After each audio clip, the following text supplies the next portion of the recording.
Mesdames et messieurs, bonjour et bienvenue à la Table ronde, votre émission où nous parlons politique. Nous ne sommes qu'à 9 jours du 7 juin, jour de vote pour choisir un nouveau gouvernement en Ontario. Et si on s'en fie aux sondages, aux différentes maisons de sondage, il y aura un nouveau gouvernement en Ontario. Et dans cette optique, j'ai le plaisir de vous présenter la représentante du nouveau Parti démocratique, Mme Bonnie Jean-Louis. Bonjour, Bonnie. Bonjour, M. Tessier. Jacques, s'il vous plaît. C'est vrai, Ça vous désolée. faire sentir vieux. C'est une question de respect. Mais bon, c'est vrai qu'une fois, on peut se tuer. Oui, Faut c'est qu'on ça. se rende compte. Oui, d'accord. C'est pas la première fois. Non, c'est ça. Ceci étant dit. Le nouveau Parti démocratique, pourquoi celui-là au lieu d'un autre parti? Bien, c'est certain qu'en tant que citoyenne, là, je me sens davantage interpellée par la plateforme des néo-démocrates. Au travers des années, veux pas, j'ai appris à davantage connaître ce que le parti représente. Puis c'est vraiment, dans le fond, il touche toutes les causes qui me tiennent à cœur. En tant qu'enfant d'ouvrier, j'ai quand même eu à vivre tous les défis que mon père, ma mère ont eu à passer au travers quand j'étais jeune, suite à justement là, des disparitions des usines à Hawkesbury, des choses comme ça. Je suis née, dans le fond, pendant la grève de 1980-81 là, à Hawkesbury, avec Amoco. Fait que c'est toutes des causes, dans le fond, que j'ai peut-être dans le sang là, depuis la naissance. Là. Puis, c'est dans le fond une opportunité de représenter ces valeurs-là qui fait que je suis candidate pour le parti NPD. C'est pas ta première campagne électorale. Tu en as fait combien en tout? Au total, 5. D'accord. C'est ma 5e. Mais je dirais, pour le parti NPD, c'est ma 2e au provincial. D'accord. Puis tu t'es présenté où autre que le parti, nouveau Parti démocratique? Bien, j'ai eu la chance, dans le fond, de commencer en politique en 2006. Puis quand je dis une chance, c'est parce que j'avais une amie qui travaillait au sein d'un parti qui m'avait demandé « On a besoin de quelqu'un pour représenter la région. Ça t'intéresserait-tu? » Puis c'est sûr que l'environnement me tient beaucoup à cœur. Donc, j'ai pas dit non. Donc, j'ai dit peut-être, pourquoi pas. Puis, oups, qu'est-ce que tu sais, 2 jours après, j'ai été rendue dans toute la paperasse pour devenir candidate pour le Parti vert. Donc, c'est comme ça que j'ai commencé. Ça a été une belle expérience, un peu le lancer dans la gueule du loup, oui. etc. Sink or swim. Exactement. Là, je ne savais pas dans quoi trop je m'embarquais. Donc, c'est sûr qu'avec un emploi à temps plein, puis une campagne, puis découvrir c'était quoi vraiment d'être une candidate, c'était tout un défi.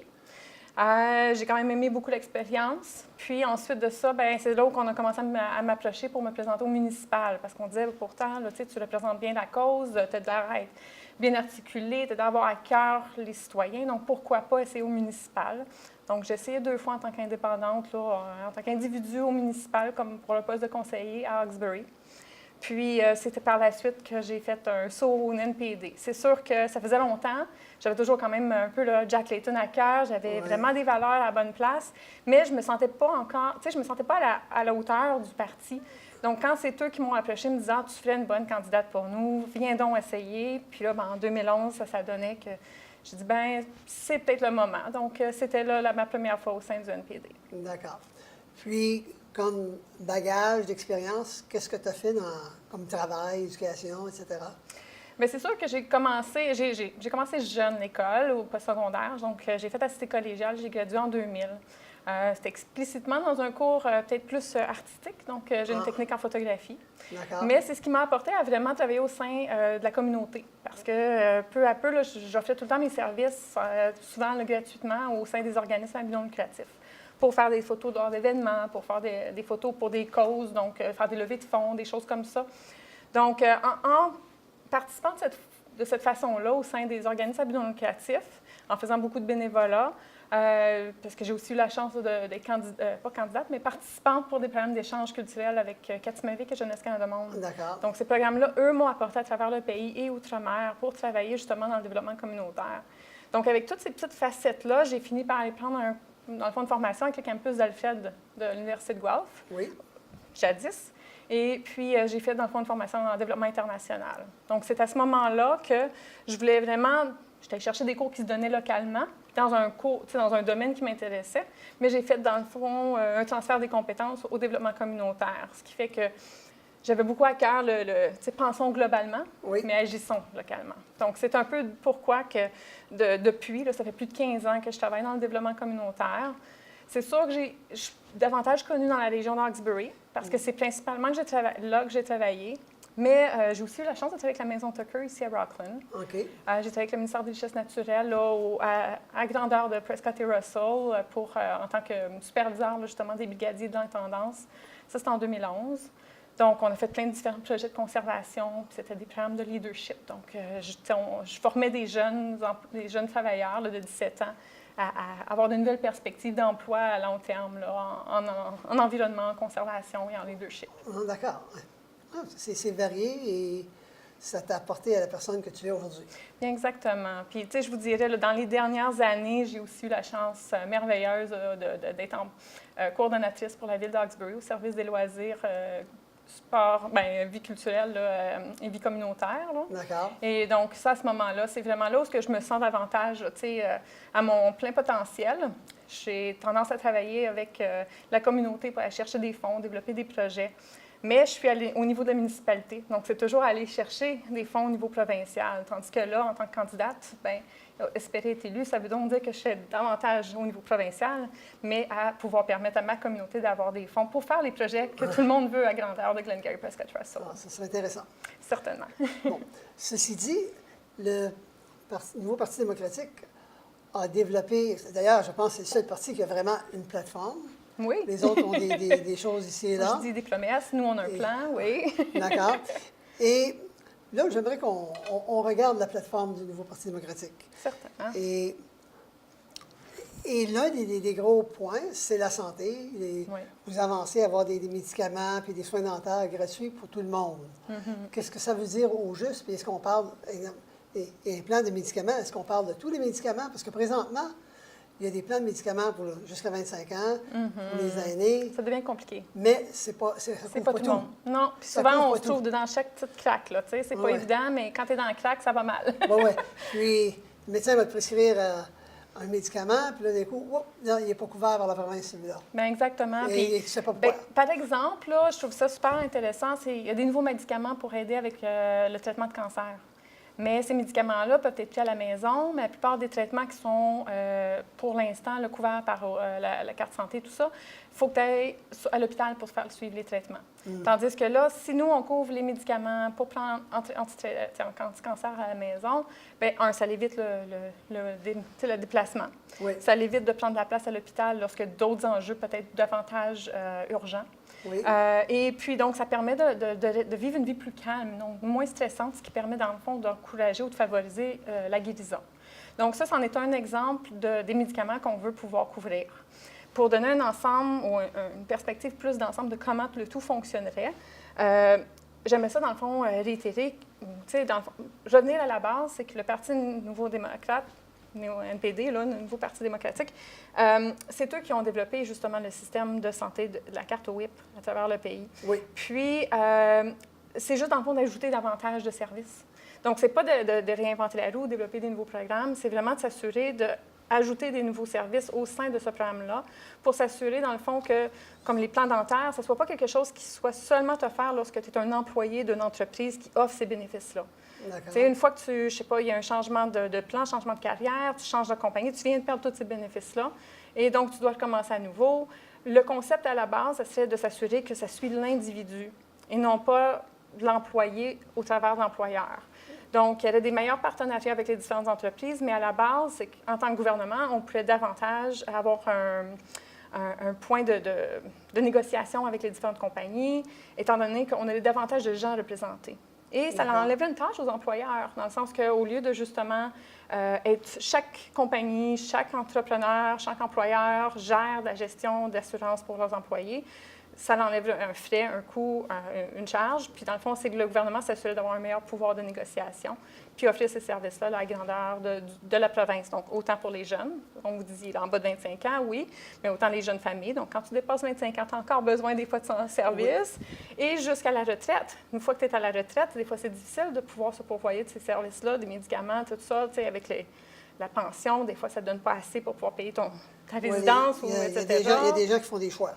Et c'est pas évident. Donc ça, on veut arrêter ça, ces choix-là. C'est des choix difficiles qui ne devraient pas être faits. Tout le monde devrait bénéficier ou avoir accès à un niveau de santé, là, au moins de base. Puis tant qu'à nous, bien, les soins dentaires, les médicaments sont des soins de base qui doit être ajouté à la carte santé. Et on veut même aller plus tard. Donc, ça, c'est notre objectif à long terme. On veut pouvoir aller toucher justement là, les soins de vision.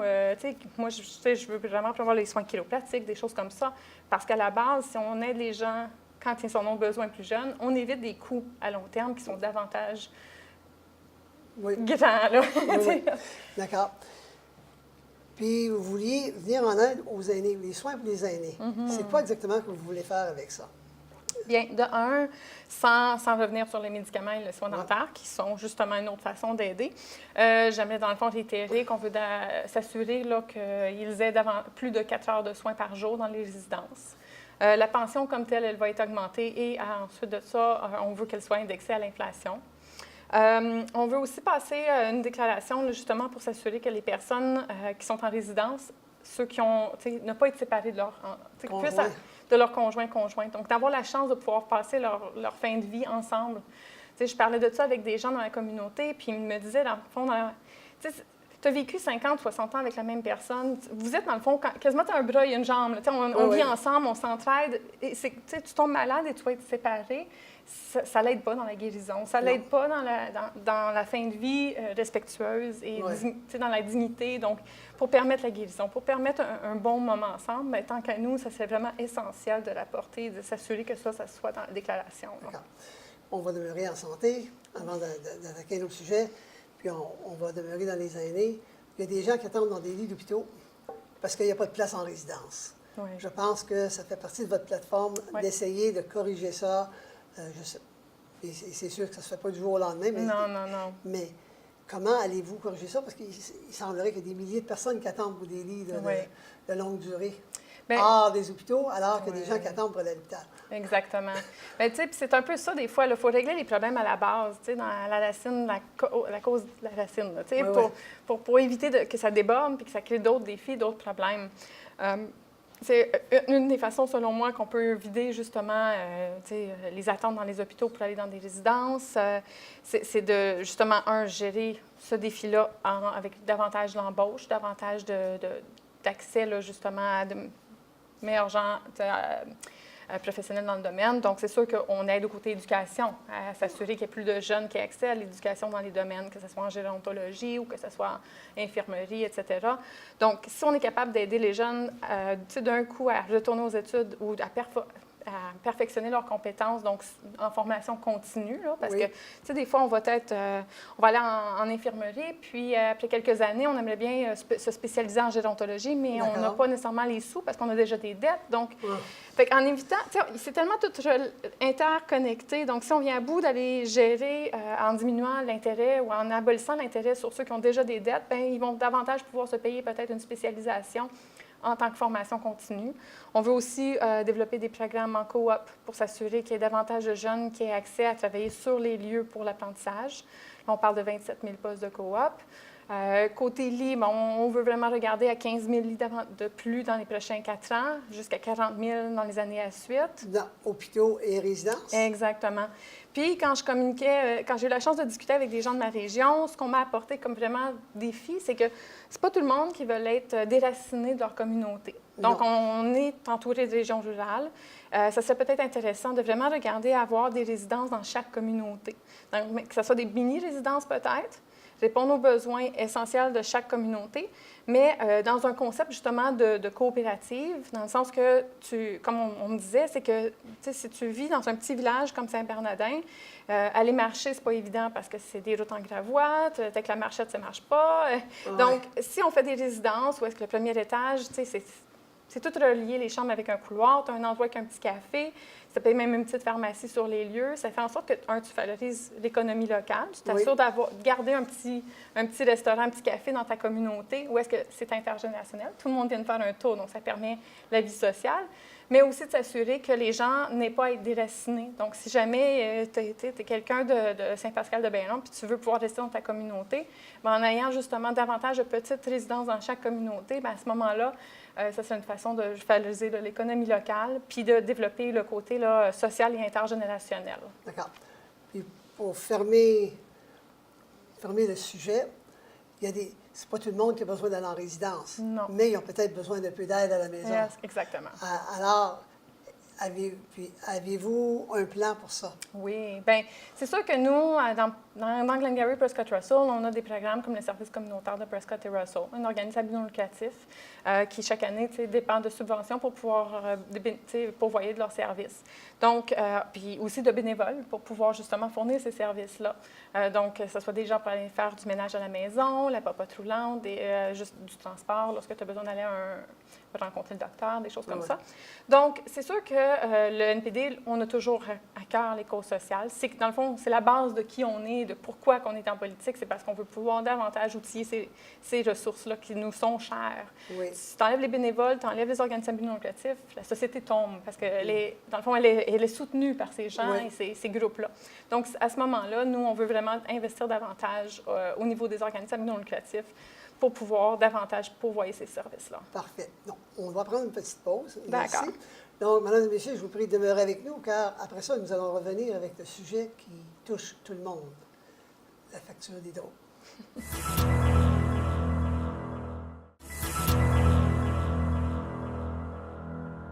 Merci d'être demeurés avec nous, Mesdames et Messieurs. Nous continuons notre discussion avec Mme Jean-Louis, la candidate pour le nouveau Parti démocratique. Et tel que promis avant la fin de notre petite pause, j'ai dit on parlerait d'hydro.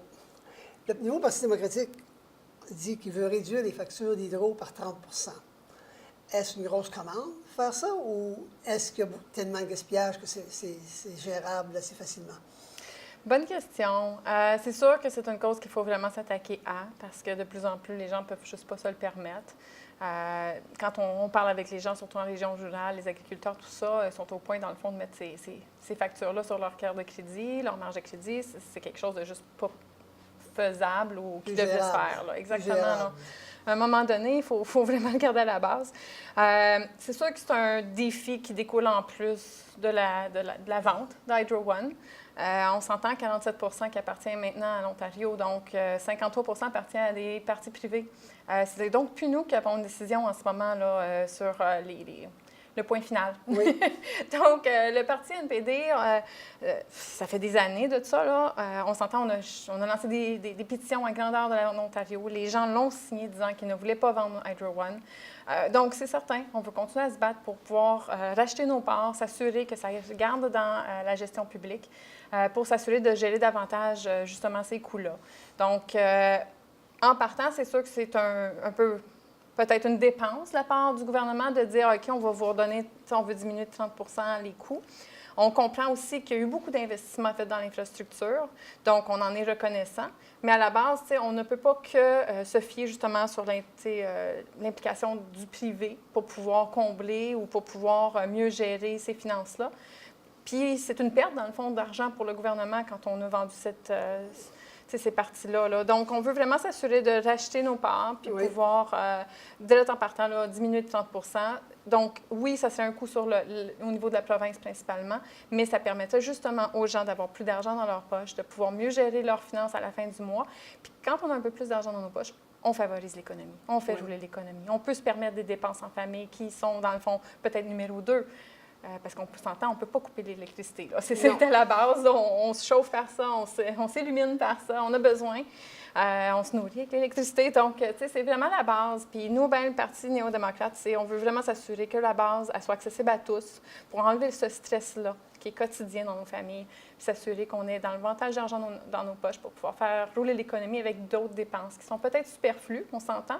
Je dis, un petit café ici et là, justement au petit café du coin, avec les amis du quartier, c'est peut-être du luxe, mais quelque part, c'est nécessaire pour avoir une vie sociale, pour s'intégrer dans la communauté. Puis, dans le fond, c'est de là que découlent d'autres richesses qu'on peut se partager. D'accord. Le but du parti, est-ce que c'est de tout racheter les actions ou une partie des actions? Bonne question. Moi, personnellement, j'ai l'impression que c'est de toutes les racheter, mais c'est en étapes. C'est selon les contrats, selon justement les échéanciers, parce qu'il faut quand même respecter ça. Moi, je te dirais, à ce niveau-là, c'est vraiment quelque chose que je vais pouvoir davantage découvrir toutes les notions une fois rendues élues et à Queen's Park. Oui. Mais à la base, c'est sûr qu'à long terme, on veut pouvoir toutes les racheter. Mais c'est sûr qu'il va falloir suivre les échéanciers là, prescrits parce qu'on ne veut pas non plus se mettre en dette pour le rachat parce qu'on cancellerait des contrats. D'accord. Il faut vraiment là, juger le pour et le contre, puis prendre la bonne décision. Prendre la bonne décision une fois que l'information est entre les bonnes mains. La transparence, c'est ce qu'on cherche aussi. D'accord. L'avenir, c'est dans la jeunesse. Oui. Dans nos jeunes, on parlait tantôt brièvement là, d'aller faire des études spécialisées, etc. Puis on se retrouve présentement en Ontario où il y a plusieurs étudiants qui graduent avec un fardeau de dette élevé. Oui. Dans certains cas, excessif, Très. mais pas tous. Et le nouveau Parti démocratique veut convertir certains de ces prêts-là ou tous ces prêts-là en bourse. Et j'aimerais ça que tu nous éclaircisses là-dessus. Moi, je te dirais, c'est très facile à expliquer dans le sens qu'il faut regarder la perspective à long terme. Je vais prendre comme exemple, moi, j'étais étudiée en photographie, ça m'a fait des dettes dans les vingtaines de mille de dollars, ça m'a pris 18 ans à les repayer. Malheureusement, c'est un domaine qui est disparu, pratiquement. Donc, j'ai nécessairement pas vraiment eu la chance de faire de l'argent avec ces études-là. Ça m'a juste permis d'accéder à d'autres tâches, développer des nouvelles connaissances, mais jamais officiellement, à part de quand je suis allée faire ma certification en développement international, de vraiment améliorer mes compétences pour avoir un emploi qui me paierait davantage ou avoir une sécurité d'emploi, etc. Donc, fonder une famille, lorsque tu as encore des dettes scolaires, c'est pas évident. Donc, payer ta facture d'électricité non plus, quand tu as encore ces dettes d'il y a 18 ans. Ouais. Donc, tu sais, moi, j'étais un enfant, justement, qui a eu accès à Raféo. Et ça m'a suivi comme un boulon pendant ces derniers 18 ans-là. Et puis, j'ose espérer qu'en éliminant justement l'intérêt sur ceux qui ont déjà des prêts, ça favorise davantage justement une sécurité dans les jeunes familles, favoriser, parce que c'est pas évident de fonder une famille, d'avoir des enfants quand tu as déjà des dettes antérieures. Mais ça permet justement, comme je disais un peu tantôt, la formation continue parce que tu peux davantage investir à te perfectionner. Mais je dirais aussi, comme vous m'aviez demandé, c'est comment convertir les prêts en bourse. Et qui? Bien, c'est simple. Et c'est simple. À la base, là, pour revenir, pourquoi et qui on est, le NPD? On veut favoriser l'économie à grande échelle. On veut favoriser tout ce qui est à ce niveau-là. Mais à la base, si on est continuellement en train de donner des subventions à coût de millions et de milliards à des corporations, mais qu'on n'investisse pas dedans nos jeunes, à un moment donné, on le ressent aujourd'hui, on va continuer de le sentir si on continue à lire les mêmes parties, c'est qu'on va être toujours pris au coup. Tant qu'on n'investit pas dans nos jeunes, on ne peut pas se permettre justement d'avoir un développement qui est à l'échelle de nos petites communautés. On s'entend, quand on donne une subvention à coût de millions à une compagnie, on est en train, dans le fond, de donner l'argent pour qu'elle s'en aille ailleurs. Donc, moi, je crois qu'en investissant dans des prêts, en transformant les prêts en bourse, surtout pour ceux qui ne peuvent pas se permettre du tout une éducation, qui était un peu mon cas à moi, là, mes parents n'ont pas pu m'aider, c'était une façon de vraiment s'assurer que ces gens-là ne soient pas pris en bas de l'échelle tout en commençant, en partant. Et donc, ça favorise, moi, si j'aurais eu la chance... Si je n'aurais pas eu peur vraiment des prêts étudiants, j'aurais peut-être été justement docteur ou quelque chose comme ça. Puis j'aurais pu davantage investir par la suite en payant des taxes davantage. Tandis que quand tu es toujours pris, pas nécessairement salaire minimum, mais pratiquement, tu es toujours en train de courir après la fin du mois, la prochaine paye, bien, c'est pas évident de participer à faire rouler l'économie. Tandis que si tout le monde a accès justement à l'éducation de choix qu'ils veulent, puis ne sont pas pris par... l'empêchement parce qu'ils n'ont pas les moyens financièrement de se le permettre. Moi, je crois que les gens, il y a davantage à l'école pour des formations qu'on a besoin. Hein. On le disait tantôt, on a besoin davantage de docteurs, d'infirmières, de professeurs dans les écoles. Mais tu sais, ces éducations-là, il faut l'argent pour pouvoir rentrer. Oui. Puis, et les notes dans certains cas. Oui, certainement. Mais exactement. Mais tu sais, si on permet à ces gens-là qui ont la capacité de se rendre jusqu'à là, bien, sans avoir peur de l'endettement, bien, ça permettrait davantage de gens qui peuvent s'épanouir dans nos communautés, qui peuvent vraiment redonner à nos communautés. Puis en bout de ligne, lorsque tu as un meilleur salaire, tu peux davantage, justement, contribuer à la richesse communautaire par les taxes, oui, mais c'est comme ça qu'on peut réinvestir dans nos communautés à long terme. Moi, je vais retourner avant la cité collégiale, il y avait le collège Algonquin, avec la faculté française. Puis moi, j'ai étudié, je ne dirais pas en quoi, parce que c'est pas important, mais on était 35 ou 40 dans la faculté à chaque année, mais il y avait comme 10 emplois. Et je trouve que le problème existe encore aujourd'hui.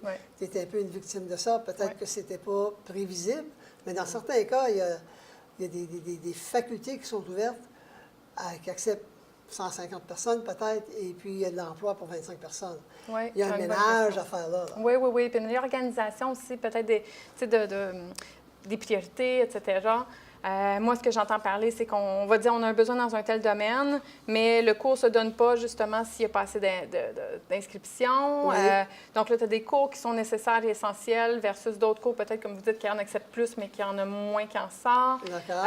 On voulait, dans le fond, s'assurer que les universités, les collèges et tout ça, surtout pour des domaines qui sont nécessaires et essentiels, là, que ce soit des cours qui se donnent un peu no matter what. Là. Oui. C'est sûr que c'est pas évident, mais je crois que justement avec que ce soit les études à distance, que ce soit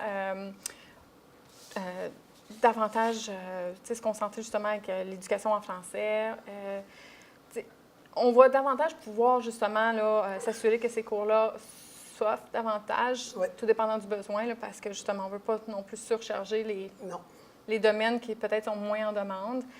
Mais je vous dirais aussi, c'est sûr qu'à ce niveau-là, il y a de la sensibilisation à faire auprès des jeunes. Il y a de la valorisation de certains domaines. Si on parle de l'agriculture, on perd davantage de la relève parce que, justement, un, on est en train de perdre notre collège, ou deux, on est en train de perdre des jeunes parce qu'ils ne veulent pas nécessairement s'investir. Fait qu'il y a de la valorisation à faire de plusieurs différents domaines qui sont justement en manque de main-d'œuvre. Puis ça, à ce niveau-là, c'est une question de concerter davantage avec les différentes institutions, autant au niveau postsecondaire que secondaire. Puisque le temps achève, mon réalisateur me fait des petits signes.